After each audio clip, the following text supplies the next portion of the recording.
He's sweaty, so he definitely got warmed up properly. You hear the hometown crowd.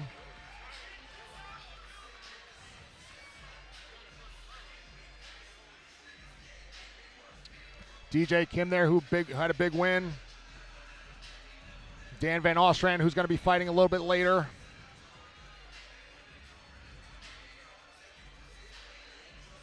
Faraz, their new Muay Thai coach, definitely made a difference in their kicking and their clinch work. Farshad, I'm sorry.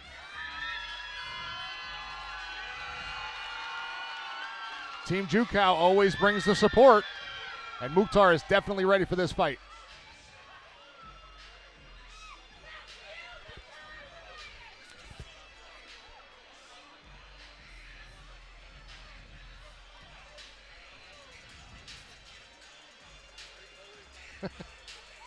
I thought we were going to get Tim Rankin on the headset with us. You won't like him when he's angry. He's like the Hulk. All right, here we go. Big Dan getting Mukhtar into the cage.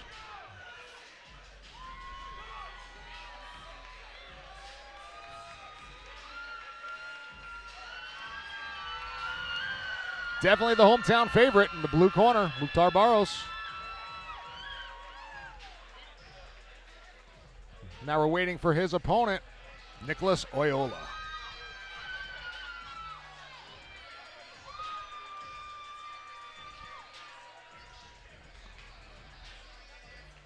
All right, here we go, Nicholas Oyola.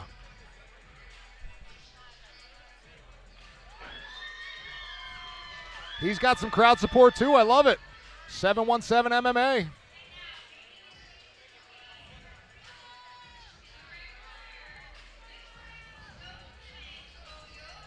You know, Brian, it is so cool to see all these new faces here from these new gyms. I love it. So do I. We're seeing all different talent levels and levels of experience. It doesn't feel like 0-0 even means anything. No. This is the card where the 0-0 fighters have impressed me the most, by far, in the entire Cage Wars commentary background that I have. Well, you've got so much experience, Will. It truly is an honor to call these fights with you. Well, Iron Will Berry. I rely on you for the professional production end of it. And if you don't know, WGNA in the morning. I appreciate you, Brian man. and Chrissy. Will and Love Cowboy. Let me tell you something. Will is as loyal as it gets. There's mornings where I feel like Chrissy and I maybe our chemistry's off, or I'm off, or didn't get a good night's sleep. When I get a message from you, yo, bro, that was funny, or holy shit, what's Chrissy talking about, or what's she complaining about, makes my morning every time you shoot me a little note like or text. When Chrissy said she didn't tell Taylor Swift to stay in her lane. Yeah. She definitely did.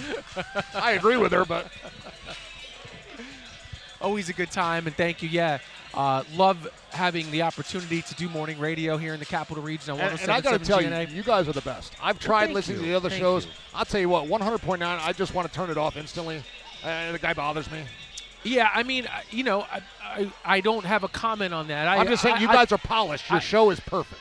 I appreciate you very, very much. We're going to send it into the cage now for the official introduction. The 146 pounds representing Team Jukow from Scotia, New York, Mukhtar Barros.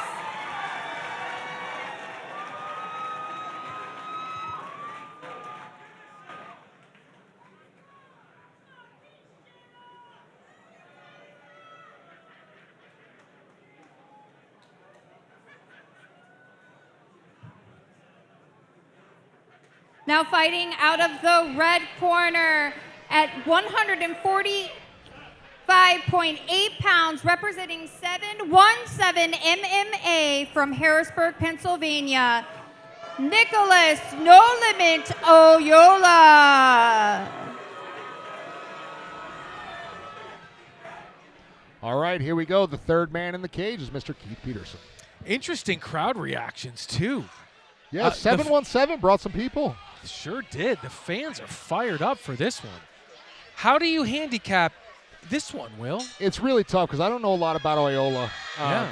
You know, Mukhtar ended his last fight in like 55 seconds with a KO. He's got very powerful hands. He ended the fight with punches. Barros he looks like a brick in there. Oh, he's out! Wow! Well, I can't believe he got back up. Oh! My man is eating some shots. He is. He's going to try to change that level. Oh! Mukhtar's got to be careful just coming at him, though. You know, even though he got the better of him that time, he's got to be careful. Anybody can beat anybody on any given day in any situation. But how about the chin of Oyola? Nice pull and counter right. Wow. Hey, nice job pulling his head and following with the strike, closing that distance. Nice job, Mukhtar. He's even got the hands down. He's feeling himself. He's cooking. But as you said, though, he's got to be careful because Oyola has got a chin on him. And he's got a strong left hand. And he's returning fire. Yeah, he's no slouch. He's looking to load up that left hand, if you notice. I just got a little adrenaline rush from these two guys. This has been a great first minute. Oyola's got double underhooks, pushing him against the cage. Mukhtar wants to turn. He should dig an underhook. No, he was just strong enough that he didn't have to. That's the strength of Mukhtar Barros. Well, did you like how he was just standing there? Yes. I mean, he's intimidating. Oh, there's something going on too. Big Dan's over there. He's got it. Oh! What do you think, Brian? Do they need me over there? This is intense. In the cage and the energy in the arena tonight. Yeah, they're distracting me from this fight, damn it. Oh, see that left hand? I was just calling that, Brian. Well, Oyola's got a nice left hand coming from that southpaw stance. And for the folks at home that don't know, when you're fighting an orthodox versus a southpaw, that rear hand is always there. And I'll say this about Oyola. He's really kind of neutralized some of the energy that Barros came out here with. And he's leveled this playing field. He's leveled this fight a little bit. Oyola turning his back. But Oyola, though.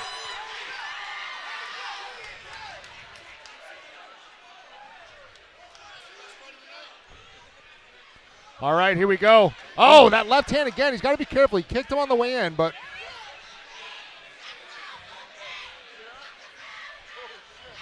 Good job by Oyola using the inside leg kick, going back to that left hand. He's keeping the right hand up now because he does not want to get hit like that again.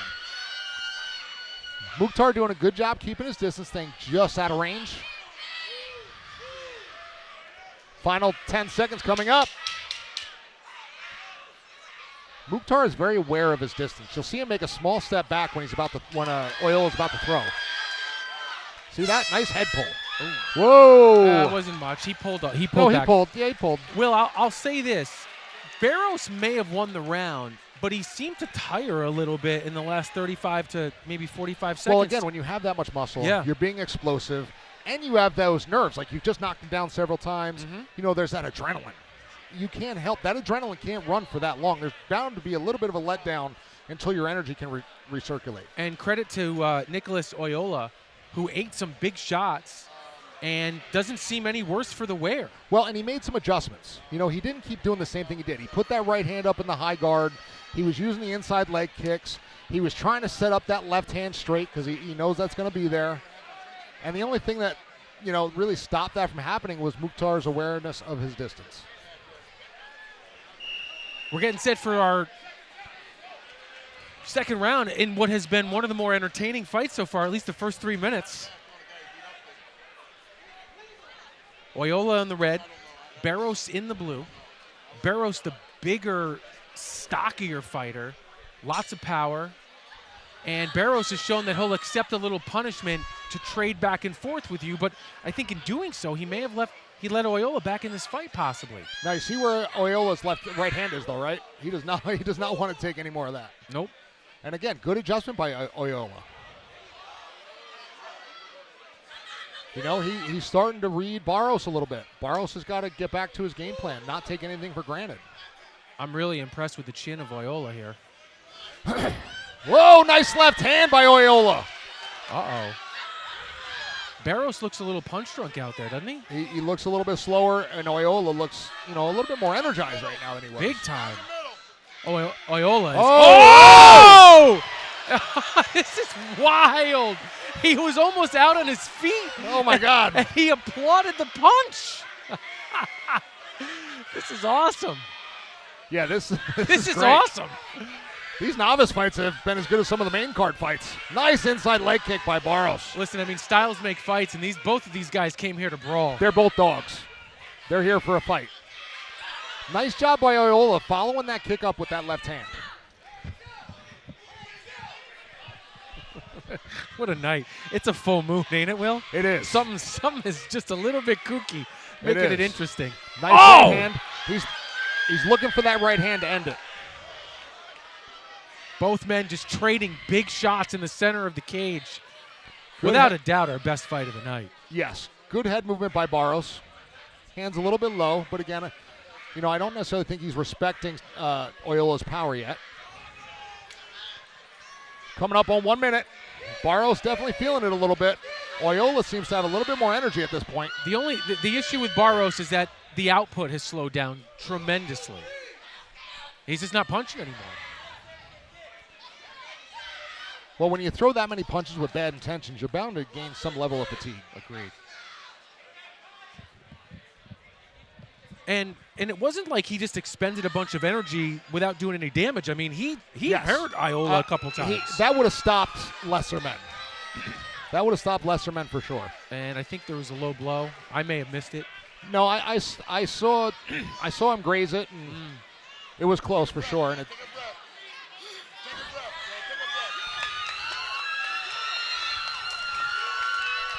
Barros in the corner, getting his rest to recuperate.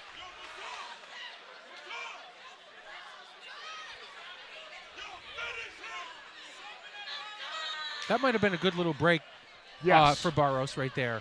Yes. Reset a little bit, recalibrate, catch your breath. I mean, he's just looking to load up for 1 or 2 big punches anyways. Barros definitely respecting Oyola a little bit more now. Whether it's because of the fatigue. Oh, nice left hand. If Barros can put the combinations together. Nice uppercut by Oyola. Wow. Nice head movement.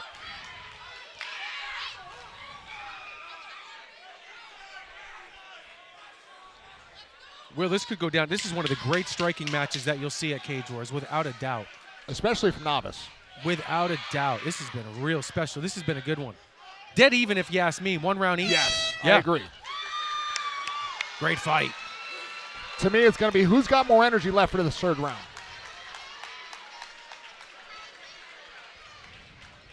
All right. We're going to take you guys back to some action here in the second round. Both fighters trading big shots. You see the feint with the kick by Oyola, then to the hands. Feint, jab, cross. Head movement. Both of them got good head movement. Barros with a nice right hand. It's like take one to give one. This was a great exchange. Absolutely. Oyola does a nice job with that rear uppercut, too. But Barros' head movement is on point. And again, you notice Oyola's keeping the guard much higher. He learned that lesson in the first round. Again, great adjustment by him. Kudos. Yeah, he's eating some big shots. Yeah, and then Barros has that nice leg kick. So again, these guys are they're at it. They'll probably have a beer later in the bar.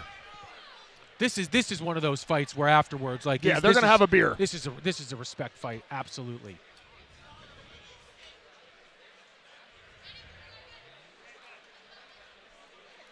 Keith Peterson does a very nice job in the cage. Yeah, he's been in control the whole night. Absolutely.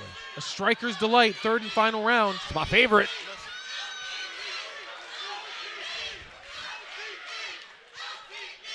I have no idea what they're saying.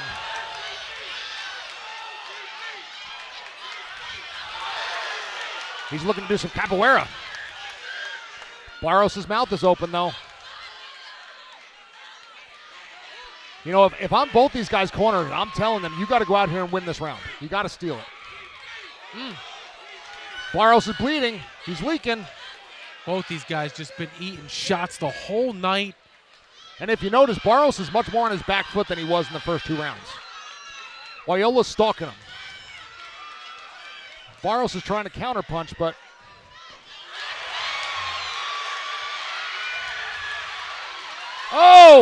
Oyola on top. Nice job by Oyola there. In the mount. Oh, this is huge.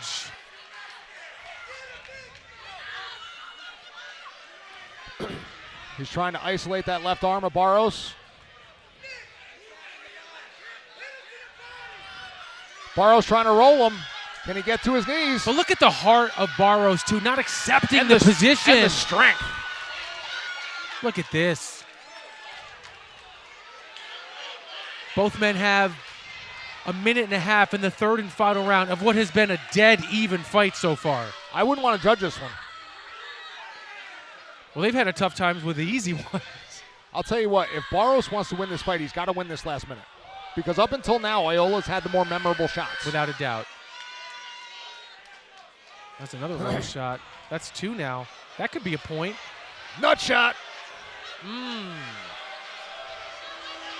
mean, that's the second time. But again, I think he's taking away a point. But again, when you're fighting orthodox versus southpaw, the groin is always the target. Because it's just a natural way of the angle of the kick. Which is why, you always tell guys like, hey, be careful throwing this kick. But Will, let me ask you this. Why would Keith not take away a point here? I mean, he's obviously compromised. It's the second time it's happened. I mean, this changes. This changes. It's kind of up to the discretion, but I remember Big Dan telling us that if you don't give them a hard warning first, you can't go right to a point. Well, I mean, it had to have been a hard enough warning for. No, he didn't stop the action though. He didn't stop the action and warn them, and so it's kind of up to the ref's discretion at that point.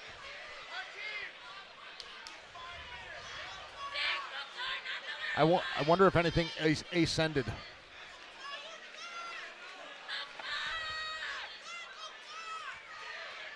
One minute and 10 seconds left of this third and final round.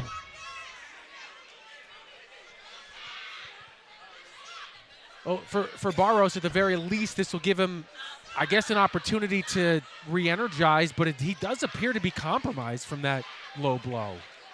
It doesn't just look like he's posturing, Will, here to try to, get his energy back up. It looks like that should affect him. Well, and for the folks at home, yes, they wear cups, but it still hurts. Oh, yeah.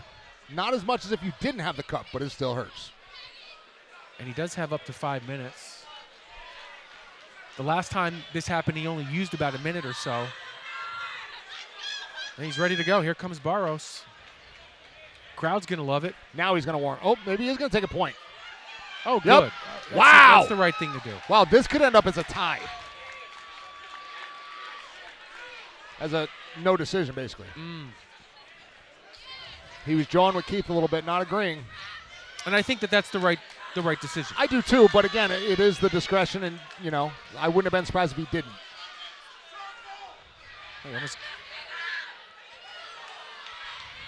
All right, we have a minute left. I feel like these two guys are just going to go toe-to-toe, center of the cage. Let's settle it right now. Hell yeah, you can't beat that. It's been a very even fight. A huge turn of events, though. A point deduction for Oyola.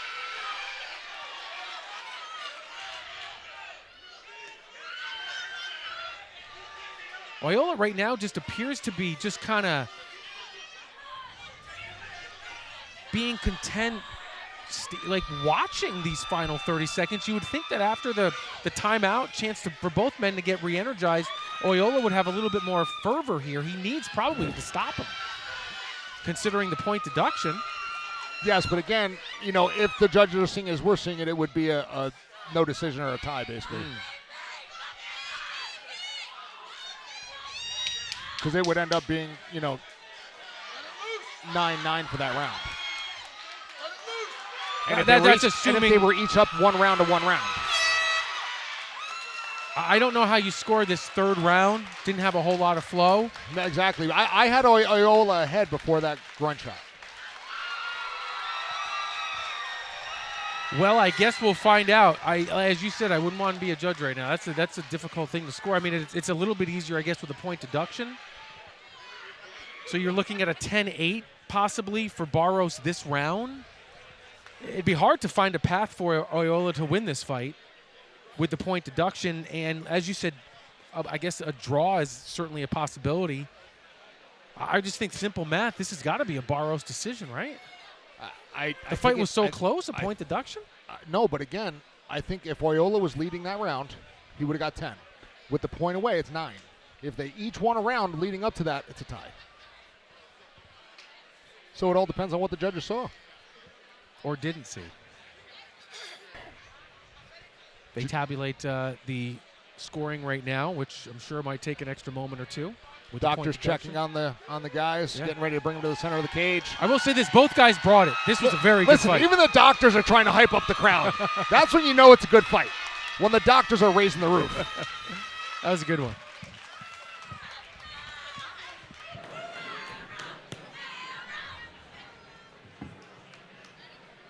Big decision here. Both fighters have nothing to be ashamed of. I mean, they both came out and went at it They're going to be at Duke's later getting a steak. without a doubt, standing toe-to-toe for the majority of the fight. This was a striker's delight, this match. And for the official, After 3 hard-fought rounds, the majority decision out of the blue corner, Mukhtar Barros.